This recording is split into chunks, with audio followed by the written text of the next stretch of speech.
Ujian dalam hidup, apapun bentuk ujiannya, harusnya membuat Anda mengerti makna dan tujuan hidup Anda. Tuhan izinkan Anda sakit, supaya Anda sadar bahwa ternyata uangmu tidak bisa menolong memberi kesehatan. Pangkatmu tidak bisa memberi Anda umur yang panjang. Jabatanmu tidak bisa menolong waktu engkau ada dalam badai. Kecuali firman ada dalam hidupmu, itu yang membuat engkau mengerti, itu yang membuat engkau kuat, itu yang membuat engkau sadar bahwa hidup ini tujuan kita adalah Tuhan, dan hanya Tuhan yang bisa memberi makna di dalam kehidupan kita. Baik, shalom ibu bapak, saudara sekalian yang diberkati Tuhan. Senang sekali kita berjumpa lagi malam hari ini dalam renungan malam sebelum kita tidur, ibu bapak sekalian. Izinkan saya membaca firman Allah malam hari ini dari Matius pasal 4 ayat 1 sampai ayat yang ke-11. Matius pasal 4 ayat 1 sampai ayat yang ke-11. Tapi mengingat waktu saya hanya baca kurang lebih 3-4 ayat. Matius pasal 4 ayat 1 sampai ayat yang ke-11. Maka Yesus dibawa oleh Roh ke padang gurun untuk apa? Dicobai iblis. Dan setelah berpuasa 40 hari dan 40 malam, akhirnya laparlah Yesus. Lalu datanglah si pencoba itu dan berkata kepadanya, "Jika engkau anak Allah, perintahkanlah supaya batu-batu itu menjadi roti." Ayat 4. Tetapi Yesus menjawab, ada tertulis, manusia bukan dari roti saja, manusia hidup bukan dari roti saja, tetapi dari setiap firman yang keluar dari mulut Allah. Bapak Ibu, sekali lagi saya ingin menyampaikan tema asli bukan palsu. Saudara, tema kita malam hari ini asli bukan palsu. Dari Matius pasal 4 ayat 1 sampai 11, sekali lagi saya beri tema asli bukan palsu, alias yang sejati. Saudara-saudaraku yang diberkati Tuhan, biasanya sebuah benda itu disebut asli atau palsu, itu harus ada tesnya atau harus ada ujiannya. Mari saya baca ibu bapak sekalian, tadi saya sudah baca. Untuk mendapatkan cerita atau fakta bahwa Yesus adalah anak Allah, yaitu Allah sendiri, maka setan ingin mencobai dia. Dan akhirnya kita tahu bahwa akhirnya setan mengalah dan mengakui bahwa Yesus adalah anak Allah. Yang konsep Yahudi berarti bukan hanya anak Allah, tapi dia Allah. Demikian dengan hidup orang Kristen. Orang Kristen sejati, yang tadi saya bilang asli dan bukan, palsu atau asli, itu tidak ditentukan waktu saudara diberkati. Itu tidak ditentukan Anda asli Kristen atau tidak. Itu bukan ditentukan dari di mana Anda bergereja, di mana Anda beribadah, di mana Anda bekerja, jabatan apa yang Anda punya. Namun, asli dan palsu, seperti benda tadi saya mengatakan, itu hanya terbukti kalau ada tes atau ada ujian. Contoh yang paling gampang. Kalau saudara mau tes barang asli dan tidak, saudara akan punya standar. Misalnya, ada orang yang tahu ini madu asli atau tidak. Katanya kalau madu asli, saya tidak tahu persis. Tapi ada ujian-ujian atau tes-tes yang membuat apakah madu itu asli atau tidak. Demikian dengan hidup kita. Untuk membuat kita ini terlihat asli atau tidak, Kristen asli atau tidak, itu harus melewati ujian seperti yang dialami oleh Tuhan Yesus. Ibu bapak sekalian, kita tahu bahwa akhirnya setan pergi dan mundur karena dia sadar bahwa ujiannya, cobaan dia dalam menguji Yesus sebagai anak Allah gagal. Dan akhirnya iblis harus mengakui dia anak Allah. atau Allah itu sendiri. Salah satunya lewat ujian di padang gurun. Nah, saudara-saudaraku, ujian dalam hidup kita mungkin bukan di padang gurun, tapi ujian di dalam hidup kita yaitu tantangan hidup, persoalan hidup, badai hidup, tantangan, sakit penyakit, persoalan hidup, dan sebagainya. Ekonomi, semua itu bisa menjadi ujian bagi kita. Pertanyaannya bukan pada ujiannya, tapi loloskah kita waktu menghadapi ujian? Apakah waktu kita diuji, kita muncul sebagai benda asli atau orang Kristen asli, atau kita palsu? Nah, dari catatan ini, saya mau mengajar kita tentang 3 hal. Bahwa asli atau palsu. Asli bukan palsu. Saudara-saudara, saya tanya saudara Kristen asli atau tidak? Mungkin setiap orang berkata, saya asli Pak Pendeta. Sebab saya pun nenek dulu Kristen. Saya pun bayi dulu Kristen. Moyang dulu Kristen. Papa saya Kristen. Mama saya Kristen. Ya, to'o saya Kristen, ti'i saya Kristen, tante saya Kristen, paman saya Kristen, bibi saya Kristen, paman saya Kristen. Nah, mungkin betul, tetapi banyak kali kita lihat bahwa akhirnya ada orang Kristen yang akhirnya jual iman, ada orang Kristen yang akhirnya tinggalkan iman, ada orang Kristen yang hanya gara-gara pangkat, kedudukan, nama besar, uang, karir, tinggalkan Tuhan. Itu yang saya bilang, bahwa keturunan kita tidak menjamin bahwa kita asli atau sebaliknya palsu. Nah, ujianlah yang menentukan Anda ini asli atau palsu. Saudara-saudara, apa maksud saya? Ada 3 hal yang muncul pada waktu kita diuji. Yang pertama, ujian membuat kita tahu akan makna dan arti serta tujuan hidup yang sejati. Sekali lagi, ujian harusnya membuat kita tahu akan makna, arti, dan tujuan hidup yang sejati. Nah, sekali lagi, ujian hidup harusnya membuat kita tahu akan makna, arti, dan tujuan hidup yang sejati. Saudara-saudaraku, apa itu tujuan hidup yang sejati? Apa makna hidup yang sejati? Apa tujuan hidup yang sejati menurut Alkitab? Mari kita baca dari ayat ini, Matius 4 ayat 3 dan 4. Lalu datanglah iblis si pencoba itu waktu Yesus mulai lapar setelah berpuasa 40 hari. Lalu datanglah si pencoba itu dan berkata kepadanya, jika engkau anak Allah, lihat, jika engkau anak Allah, artinya kalau bahasa saya adalah, jika engkau Allah yang sejati, jika engkau anak Allah yang sejati, perintahkanlah supaya batu-batu ini menjadi roti. Ayat 4. Tetapi Yesus menjawab, ada tertulis, manusia hidup bukan dari roti saja. Perhatikan, manusia hidup bukan dari roti saja, tetapi dari setiap firman yang keluar dari mulut Allah. Saudara-saudaraku yang diberkati Tuhan, dari 2 ayat ini, atau khusus ayat 4, tetapi Yesus menjawab, ada tertulis, manusia hidup bukan dari roti saja. Berarti manusia itu hidup memang dari roti. Tapi bukan dari roti saja, tapi Alkitab bilang dari apa? Dari firman Allah. Saudara-saudaraku yang diberkati Tuhan, hidup manusia ini kehilangan makna, kehilangan tujuan hidup yang sejati. Apa itu? Manusia ini beda dengan binatang. Binatang itu kerjanya adalah, saudara tahu apa? Lahir, itulah binatang. Makan, minum, tidur, besok bangun lagi, lalu makan, minum, tidur lagi, lalu mati. Itulah binatang. Mereka tidak punya makna hidup dan tujuan hidup yang sejati.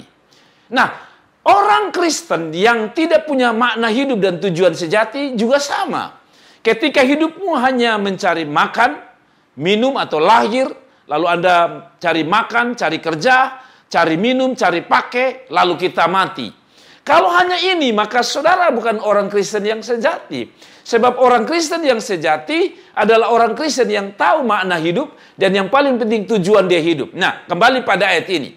Saudara-saudaraku, bukankah Alkitab bilang bahwa hidup manusia bukan hanya dari roti saja? Mengapa disebut roti saja?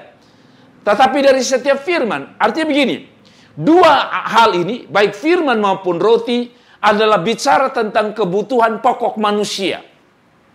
Kebutuhan manusia itu memang lengkap, yaitu pangan, sandang, dan papan. Sekarang ini kebutuhan-kebutuhan teknologi ditambah ya.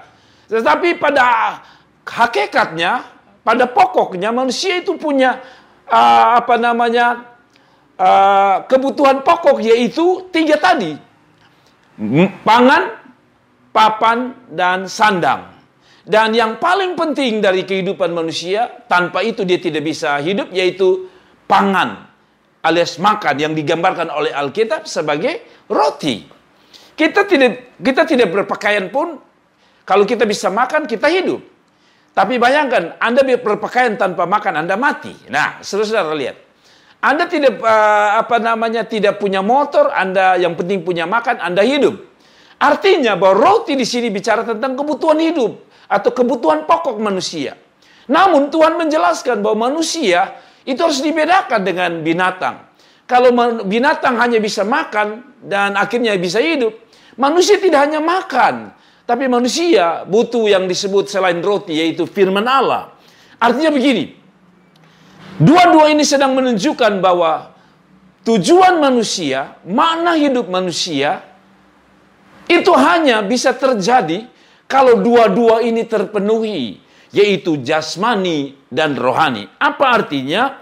Tadi saya bilang bahwa ujian, saudara-saudara, waktu Yesus diuji, dia lolos karena dia berkata, oh saya tidak perlu hanya roti saja atau roti saja, hidup saya tidak dari roti saja, tapi dari setiap firman.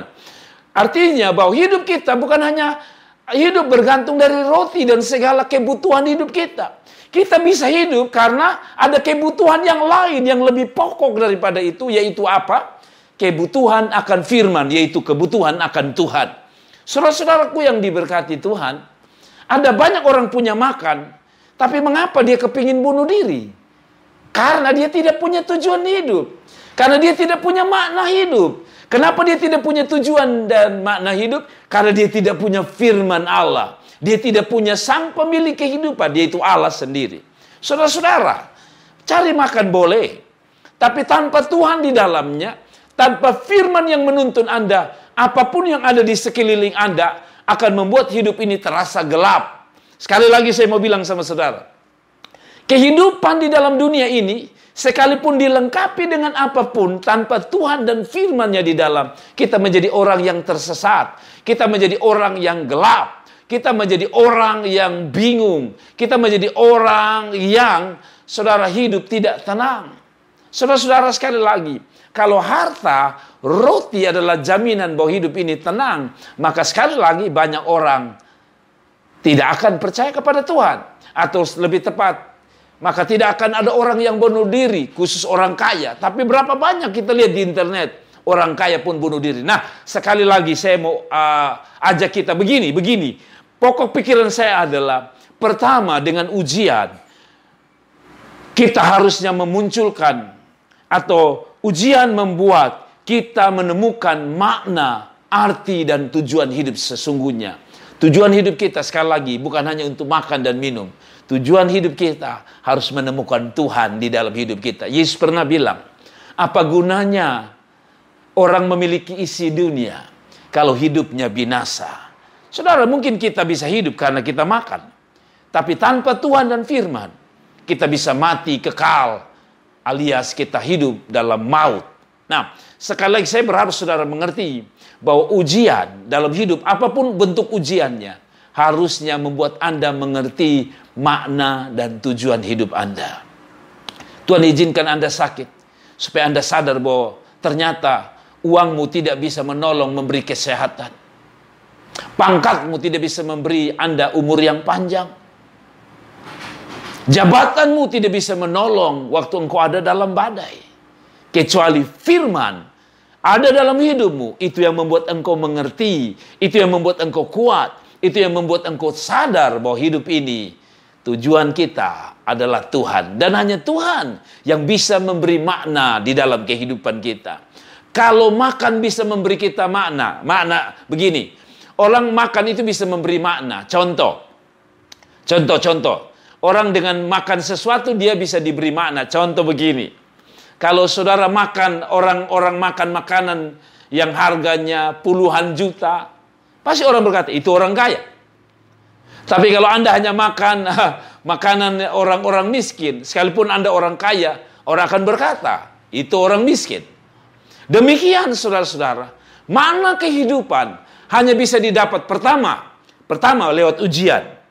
Tapi yang kedua, lewat firman Allah. Dan yang ketiga, makna dalam kehidupan ini, tujuan daripada kehidupan ini hanya bisa ditemukan di dalam Tuhan. Dan yang kedua, saudara-saudara, asli dan tidaknya, itu tadi saya bilang, kita Kristen asli atau palsu, itu ditentukan dari ujian. Dan harusnya yang kedua, ujian melahirkan iman yang sejati. Saudara-saudara, apakah imanmu palsu atau sejati? Saudara lihat ini. Ada banyak definisi mengenai iman, tapi mari kita baca. Ujian hidup harusnya melahirkan iman yang sejati, bukan iman yang palsu. Apa itu iman yang palsu? Apa itu iman yang sejati? Mari kita lihat konteksnya. Matius 4 ayat 5 sampai 7.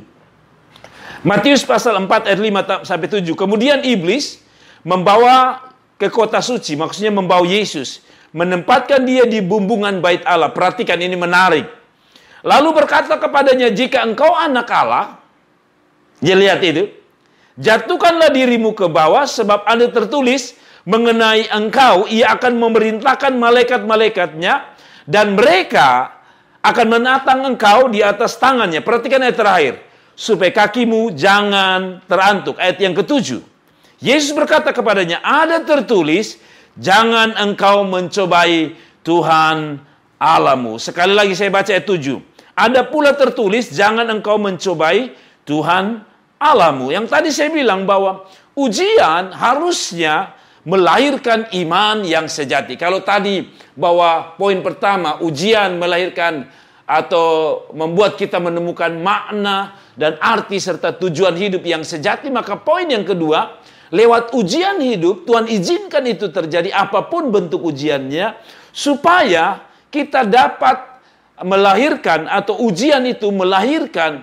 iman yang sejati dalam hidup kita dan bukan iman yang palsu. Nah, tadi kita baca bahwa waktu Yesus diuji, malaikat membawa dia ke bait Allah, lalu menyuruh Yesus untuk menjatuhkan tubuhnya. Lalu dia janjikan menurut iblis kutip firman Allah dan berkata, kalau engkau jatuh, ada malaikat yang akan menopang dan menolongmu. Lalu Yesus berkata, jangan mencobai Tuhan Allahmu. Mengapa ayat ini muncul, saudara-saudara? Sebenarnya ayat 5-7 dari Matius pasal 4 ini, orang Israel tahu. Yesus atau penulis Matius sedang mengingatkan orang Israel tentang masa lalu. Ternyata kata jangan mencobai Tuhan Allahmu muncul pertama kali di dalam Keluaran 17 ayat 7. Makna inilah yang membuat kita bisa mengerti konteks ini. Keluaran 17 ayat 7 saya baca ya. Dinamailah tempat itu Masa dan Meriba, oleh karena Israel telah bertengkar, dan oleh karena mereka telah mencobai Tuhan dengan mengatakan, adakah Tuhan di tengah-tengah kita atau tidak? Sekali lagi, Keluaran pasal 17 ayat 7 adalah referensi dari Matius pasal 4 tadi. Mengapa Tuhan mengatakan jangan mencobai Tuhan Allahmu? Ternyata ini adalah kebiasaan manusia. Ini adalah kebiasaan orang Israel, bahwa waktu mereka dicobai, iman mereka hilang. Saya baca lagi. Keluaran 17 ayat 7. Dinamailah tempat itu Masa dan Meriba, oleh karena orang Israel telah bertengkar, dan oleh karena mereka telah mencobai Tuhan. Dengan apa? Dengan mengatakan, adakah Tuhan di tengah-tengah kita atau tidak? Di Masa dan Meriba, orang Israel bertengkar dengan Tuhan, menyalahkan Tuhan, meragukan kuasa Tuhan, meragukan kehadiran Tuhan. Waktu mereka diuji di padang gurun, persis seperti Yesus. Diuji di padang gurun, sama saudara. Orang Israel diuji di padang gurun, sayang mereka tidak lolos iman mereka. Iman mereka palsu. Iman mereka hanya muncul kalau mereka lihat mana turun dari sorga. Iman mereka akan muncul mengatakan bahwa Tuhan itu hebat ketika air keluar dari batu. Iman dari orang Israel begitu hebat waktu mereka lihat burung puyuh turun di depan biji mata mereka. Tapi ketika Mereka diuji di padang gurun tanpa air, tanpa mana surgawi, tanpa burung, puyuh. Mereka kehilangan iman. Jadi seperti kita, orang Israel itu melihat baru percaya, bukan percaya baru melihat. Jadi mereka meragukan dalam ujian di padang gurun, mereka ragukan kuasa Tuhan. Iman mereka hancur, iman mereka berantakan. Beda dengan Yesus. Justru waktu dia ada di dalam ujian, pencobaan oleh setan, imannya muncul. Dan dia berkata, seolah-olah dia berkata begini, jangan cobai Tuhan Allahmu. Artinya begini, walaupun saya tidak lihat tangan Tuhan, tapi saya tahu Tuhan itu ada. Mengerti maksud saya? Tanpa malaikat menopang saya untuk saya jatuh dari atas bumbungan bait Allah, saya tahu Tuhan ada. Tuhan ada dan tidak ada, itu bukan karena dia menunjukkan sesuatu perbuatan yang ajaib dalam hidupmu. Dengar baik-baik. Tuhan ada dan tidak ada, kehadiran Tuhan ada dan tidak ada, itu tidak ditentukan dari perbuatan yang dapat dilihat oleh biji mata kita. Banyak kali dalam ujian kita tidak melihat Tuhan. Banyak kali di dalam ujian sering kali Tuhan terlihat kabur.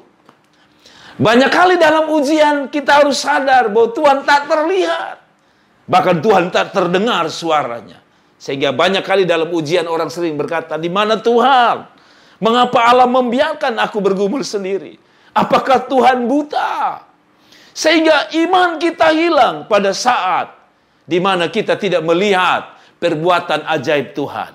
Berbeda Sadrak, Mesak, dan Abednego. Pada waktu mereka diuji untuk tidak menyembah patung yang didirikan oleh Nebukadnezar.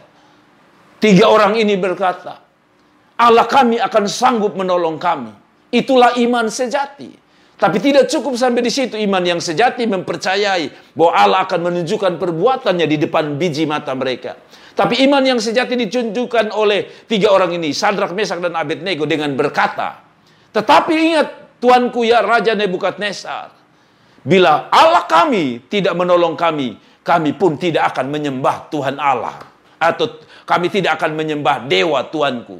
Saudara-saudara lihat, mereka tidak bergantung dari apa yang mereka lihat. Baru mereka sadar bahwa Tuhan ada di situ. Demikian dengan hidup kita, saudara-saudara. Dalam ujian, kadang-kadang kita tidak lihat Tuhan. Dalam ujian, kadang-kadang maaf, kita hanya bisa lihat persoalan. Allah begitu kabur. Allah seperti membiarkan engkau menangis. Allah seperti membiarkan engkau air matamu jatuh. Allah seperti membiarkan engkau kelaparan. Allah seperti membiarkan engkau ada dalam himpitan dan tindisan beban berat yang berat. Dan seolah-olah Allah pangku tangan dan berkata, kerjalah sendiri. Seolah-olah Allah tidak ada. Waktu engkau mengalami kanker, waktu engkau mengalami tumor, rasanya seperti Allah tak ada di dalam hidup kita. Kita kehilangan iman. Dan peristiwa seperti hari ini waktu COVID terjadi, kita rasa dan bertanya, di mana Allah? Tapi orang yang beriman, sekali lagi, tidak harus melihat perbuatan ajaib yang nyata di depan dia, baru dia percaya Allah ada di situ. Saudara-saudara, maksud saya begini. Ujian harus menimbulkan iman yang sejati. Iman yang sejati. Dia tidak peduli apakah Tuhan sudah berbuat atau belum. Yang dia tahu, Allahku adalah Allah yang hidup, yang tetap ada dulu, sekarang, dan selamanya. Saudara harus tahu bahwa air mata pun Allah hadir. Dalam persoalan pun Allah ada di situ sebenarnya. Dalam beban berat yang engkau rasa Tuhan tidak ada. Bahkan kadang-kadang dalam doa, kita merasa bahwa Tuhan tidak hadir. Betul? Kita berdoa, khusus ketika kita diuji. Rasanya kita tidak merasakan merindingnya bulu kuduk kita karena kehadiran Tuhan. Tapi itu tidak membuktikan bahwa iman kita runtuh. Iman kita tidak dipengaruhi oleh situasi atau keadaan, apalagi oleh perbuatan ajaib Tuhan. Sehingga ada muncul orang berkata begini, kalau Tuhan tidak tolong, Tuhan saya mau tahu bahwa Tuhan itu ada atau tidak. Contoh, ada banyak orang berdoa, Tuhan saya bisa yakin engkau ada di dunia ini, kalau engkau buat saya jadi polisi, tentara, pegawai, kepala kantor dan sebagainya. No, iman yang sejati tidak model begitu. Iman yang sejati, dalam badai pun, bahkan tak terlihat Tuhan, dia menyadari Tuhan tetap ada. Tuhan peduli dengan saudara. Yang terakhir, saudara-saudaraku yang diberkati Tuhan, Iman atau ujian melahirkan penyembah dan penyembahan yang sejati. Ya, dengan baik, saya paling suka itu. Ujian harusnya melahirkan penyembah dan penyembahan yang sejati dari kita. Saudara-saudara, kita baca ayat yang terakhir dari Matius pasal 4, ayat 8 sampai 10. Saya baca untuk saudara. Dan iblis membawa pulangnya ke atas gunung yang sangat tinggi dan memperlihatkan kepadanya semua kerajaan dunia. Lihat ini.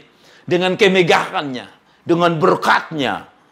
Dan berkata kepadanya, semua itu akan kuberikan kepadamu jika engkau sujud menyembah. Lihat, manusia seperti ini. Setan tahu manusia itu mau menyembah Allah kalau hidupnya diberkati. Setan tahu bahwa manusia hanya bisa menyembah Allah kalau ada sesuatu yang diiming-imingi dalam hidupnya. Manusia seperti anak-anak kecil, tidak akan melakukan sebuah pekerjaan kalau tidak diiming-imingi dengan permen dan uang. Demikian orang Kristen yang palsu, selalu penyembahannya juga palsu. Penyembah apalagi, yaitu dia yang merupakan umat Allah. Penyembah palsu dan penyembahan palsu itu ditandai dengan engkau menyembah tapi engkau dipengaruhi oleh kondisi. Dikatakan begini, iblis berkata, saya akan kasih dunia ini asal engkau menyembah aku. Bukankah ini terjadi? Orang mau datang ibadah, orang mau melayani Tuhan, orang mau menyembah Tuhan, orang mau menyembah sungguh-sungguh kalau hidupnya penuh dengan berkat yang melimpah.